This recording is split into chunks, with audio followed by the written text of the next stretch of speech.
¿Y cómo durmió? Sí, ¿Durmió bien? sí, ¿Sí pudo dormir? no puedo. No pudo dormir. No, ¿Por qué? pues no me dejaba dormir. ¿Quién? Mi papá. Tu papá. Sí. ¿Y qué hacemos?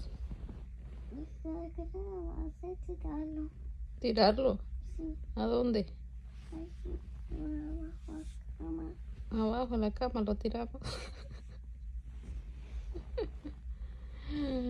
No dormiste entonces.